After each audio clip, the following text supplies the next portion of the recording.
So here's the problem. It's never been easier to make content.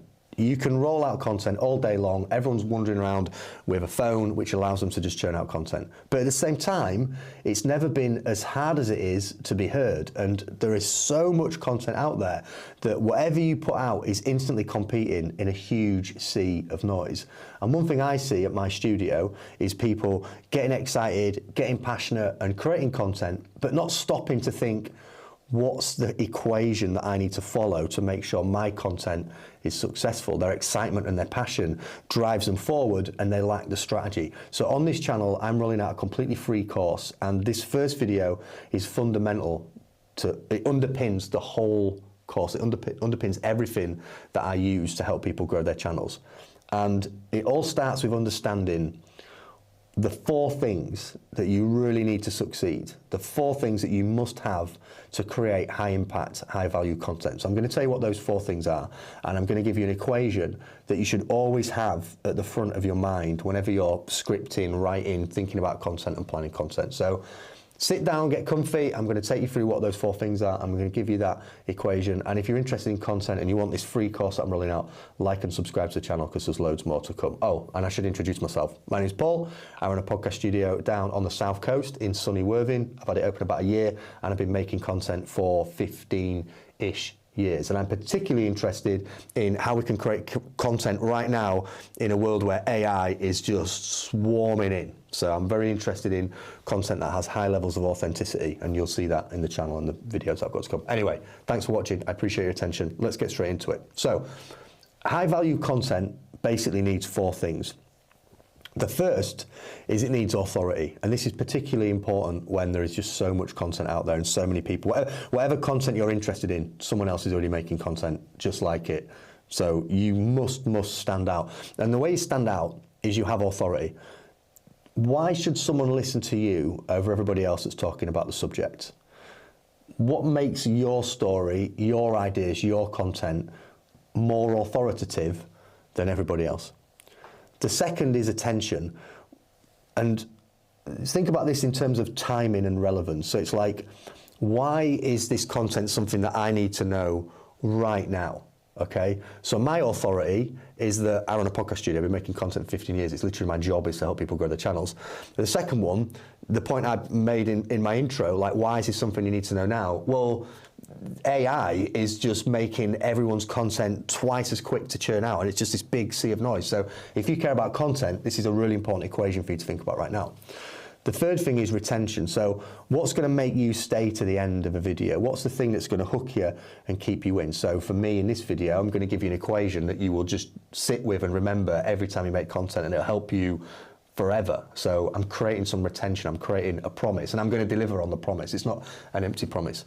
And the fourth is accessibility. So how easily did someone find this content? How easy is it to watch? So for me, this is up on YouTube, it's free, it's not behind a paywall, and you know, the algorithm will do its work and it should be easy to watch. It shouldn't be too complicated. I'm not going to use any jargon. So those are the 4 things you need to think about. But what I want to do is talk about each of them individually and give you some things, some prompts, some ways you can think about how you can demonstrate each of them. So let's start with authority. So I think about authority in terms of like, what do you know that's worth sharing? And it doesn't have to be knowledge. You don't have to be like an academic who can go, well, I'm doing a podcast about ADHD, so like, here's all the academic scientific info about ADHD. You don't have to be an expert.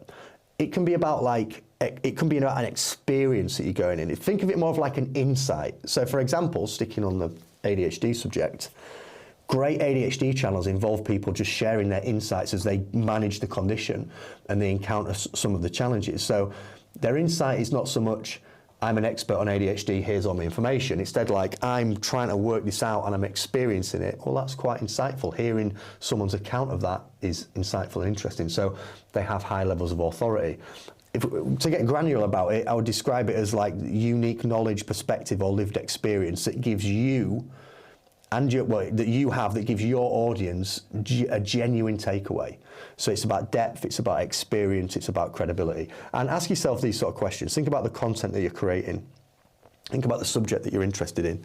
Have you lived it? Have you tested it? What can you say that other people maybe can't say? What makes it different?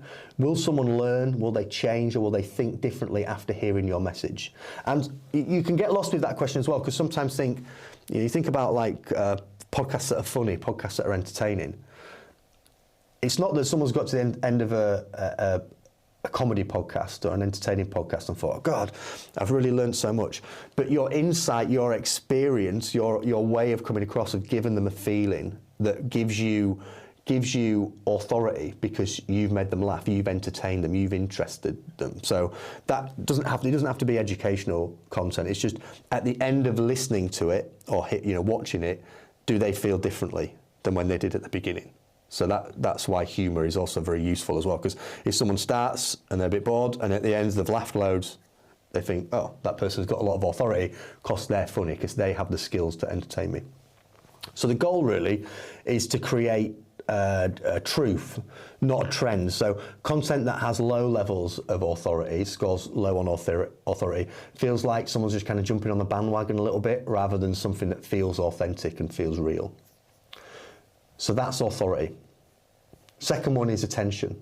How do you get that attention? How do you make your content something that an individual needs to know right now? That is really about relevance.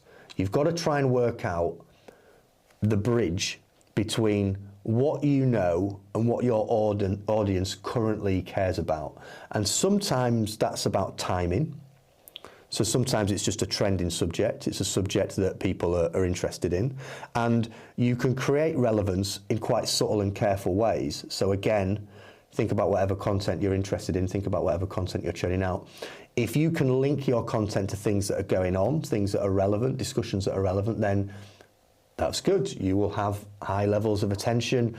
You will have relevance. And what you have to do with the relevance point is, if you're jumping into a niche, I hate the word niche, by the way, the video's coming up soon about how niches aren't even a thing. You shouldn't even think about them as niches, but subjects that you talk about, you have to try and stand out and become relevant in that crowd of noise. So again, let's stick with the ADHD theme.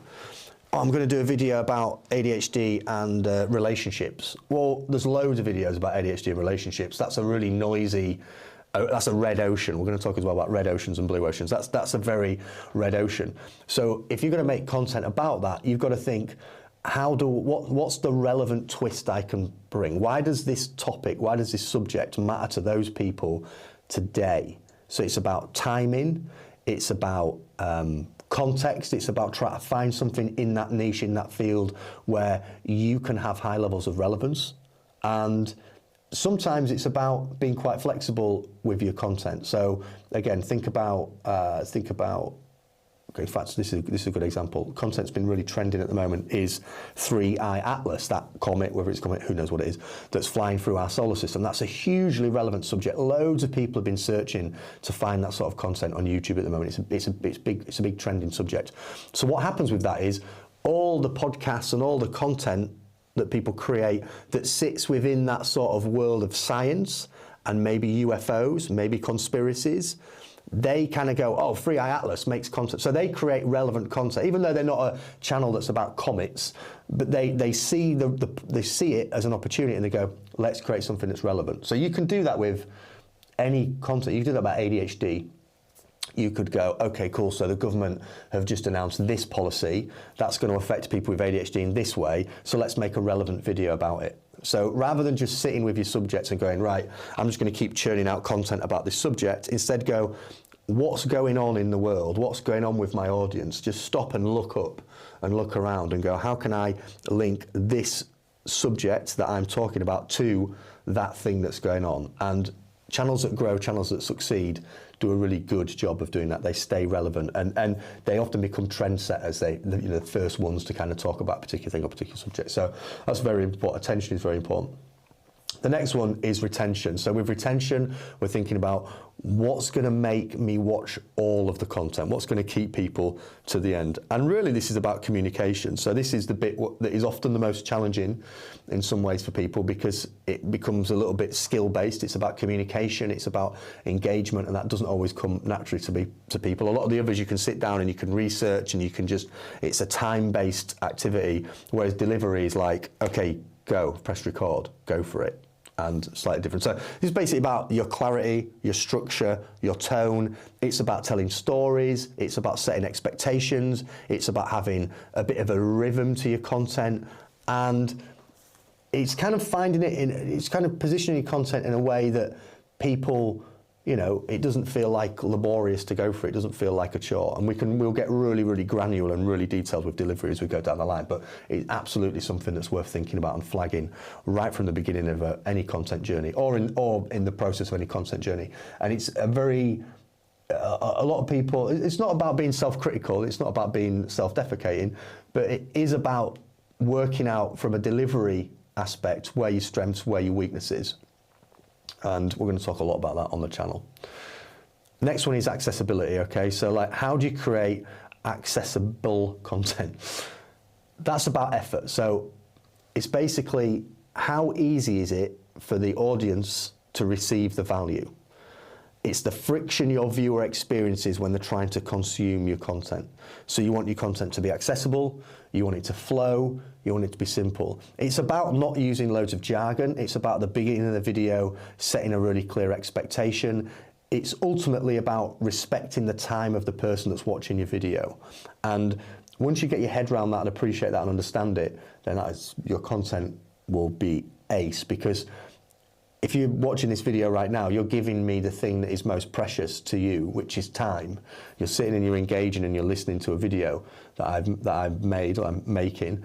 And that's more valuable than money, because we can make money, but we can't make more time. So you want to create a relationship with your viewer by which they got high levels of value quickly. There weren't many barriers. You're not using jargon. It's not cluttered with nonsense. You're not getting digressed and going all over the place. You're staying on point. And the content's easy to watch, easy to listen to, or even just easy to kind of skim through and find the bit that they want to get to. You want to timestamp your videos and let people go, I know that bit, I want to get to there. So this is the most important bit of the video. What does that create? All those things lead together to create this equation. And this is the most important part of the whole thing. So your value as a content creator and your value into the content that you create is equal to your insights times your relevance times your delivery. And I think all of that is then divided by the effort that it takes for someone to consume the content. Because you can have the insights, you can have the relevance, you can have the delivery, but if it's an absolute nightmare to find and engage your content, if it's scattered, if it's all over the place, if it's poorly produced, then you're not going to get a big number there. You're not going to have high levels of value. So the effort bit is really, really, really important. I would describe that as a dividing factor. So if you follow that equation, if you have that equation in your head, then you will make really, really good content. And on this channel, we're going to be thinking about this equation a lot. We're going to be breaking it down in detail. How do you deliver on each of these things? We've got loads and loads of stuff to come. And I'm going to deliver it in this kind of style. We're going to be using these Miro boards. We're not going to overproduce it. We're not going to over-edit it. It's just going to get straight to the point and get the information across rather than focusing on making everything shiny, because this is about information, not look at this. It's not retention editing. So thanks so much for watching the video. Really, really appreciate it. Let me know what you think in the comments